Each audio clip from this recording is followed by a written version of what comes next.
The drama surrounding the Cleveland Browns has reached a fever pitch, and this time, it isn't about a losing streak or an injury crisis. It's something far more explosive. The organization is tearing itself apart from the inside. The once promising locker room atmosphere has now become a battleground of frustration, loyalty, and defiance. At the center of it all stands Jerry Jeudy, the star wide receiver who was supposed to symbolize the team's new era of offensive power. Instead, he's ignited a firestorm that has engulfed the entire franchise. Jeudy has done what few players dare to do. He's publicly challenged his own head coach, Kevin Stefanski, shattering the illusion of unity that Cleveland tried so hard to maintain. This isn't some half-hearted outburst made in the heat of a bad game. Jeudy's statement was deliberate, precise, and filled with conviction. He stood by the rookie quarterback Shedeur Sanders, the player fans have been pleading to see on the field. For weeks, the Cleveland faithful have been chanting his name, begging for a spark, but Stefanski continues to hold him back. Jeudy's message was clear: he's tired of waiting, and so is everyone else. In his words, the coach is playing politics, dragging his feet, and suffocating the potential that could save this team. The ghost of Joe Flacco is long gone, the quarterback seat is open, and yet Stefanski seems paralyzed, frozen by indecision as the locker room spirals into chaos. Every passing day that Stefanski refuses to act, the noise grows louder. But when Jerry Jeudy spoke, the noise turned into a roar. He didn't mince words or play safe. He laid it all out for the world to hear, saying what fans and even teammates have whispered behind closed doors. Shedeur Sanders is ready, and the only thing holding him back is the man wearing the headset. Jeudy painted a picture that left no room for doubt. Sanders isn't just a flashy rookie with hype. He's a professional in every sense of the word. From sunrise workouts to late-night film sessions, he's been relentless, disciplined, and focused. The kind of player that other men want to follow into battle. The kind of leader who earns respect not with talk, but with sweat. Jeudy's words cut deep into the organization's fragile unity. When he said the locker room was split, he confirmed the unthinkable, that the Browns' biggest problem isn't on the field, it's in the locker room. His message implied something even darker. The players no longer trust their head coach's judgment. To make matters worse, when veteran reporter Mary Kay Cabot pressed him for clarity, Jeudy didn't backtrack. He didn't soften his stance. He doubled down, reaffirming his belief that Sanders isn't just ready, he's been ready.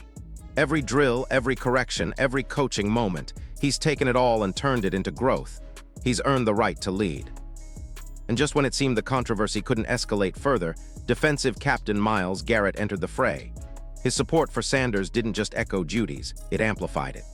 Garrett, the voice and soul of the defense, didn't just compliment Sanders. He praised him like a man endorsing a new leader.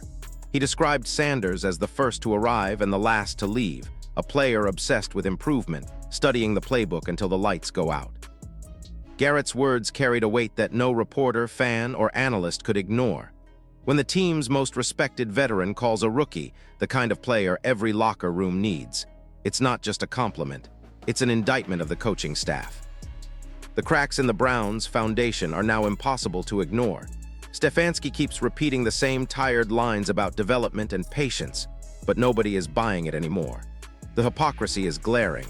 He claims Sanders is too young, yet he hands playing time to other unproven rookies like Quinshon Judkins. That contradiction has fans and players alike asking the same question. Is this really about readiness, or is Stefanski afraid? Afraid that once Sanders gets his chance, he'll prove that everything the coach believed was wrong. Even analysts have joined the uprising. Dan Orlovsky, known for his sharp football mind, called the Browns' handling of their quarterback situation flat-out embarrassing. He pointed out the absurdity of not even naming Sanders the official backup when there's no legitimate competition for the spot. The so-called plan to evaluate both Dillon Gabriel and Shedeur Sanders as future franchise quarterbacks has vanished into thin air. Orlovsky's frustration mirrors that of millions of Cleveland fans who see the same story repeating.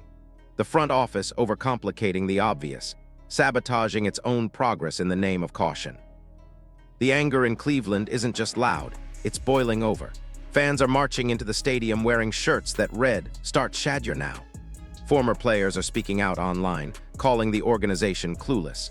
Inside the locker room, whispers have turned into open conversations about leadership failures.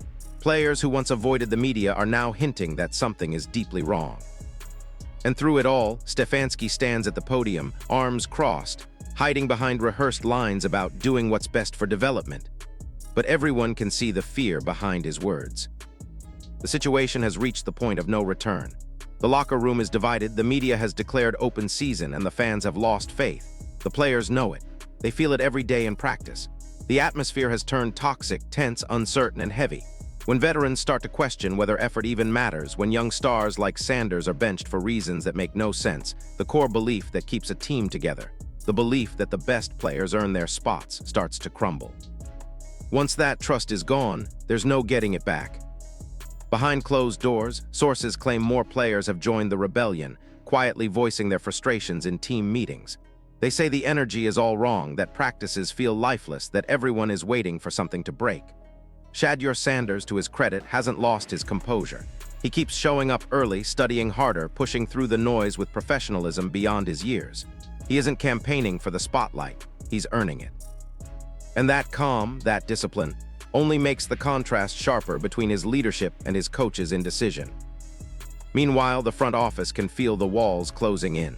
The pressure isn't just internal anymore, it's public, relentless, and loud.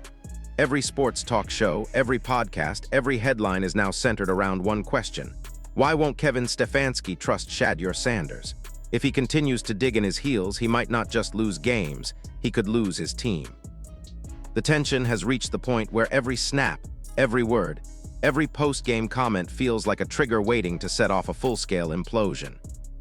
This is no longer about one player or one season. This is about credibility, leadership, and the future of an entire franchise. The Browns are standing at a cliff's edge, staring down at the chaos they created. They can either embrace the future and hand the keys to Shedeur Sanders or keep clinging to a doomed plan that is unraveling faster by the day. The players have spoken. The fans have spoken. The world is watching. The only person left to make the call is Kevin Stefanski. And if he doesn't act soon, it won't be the rookie who pays the price. It'll be the coach who refused to see what everyone else already knew. So what do you think? Has Kevin Stefanski already lost his locker room? Should the Browns finally hand the keys to Shedeur Sanders before it's too late? Drop your thoughts in the comments below, and if you think this storm in Cleveland is far from over, hit that like button, subscribe for more, and turn on notifications. Because this story is only just beginning, and the fallout is going to shake the entire NFL.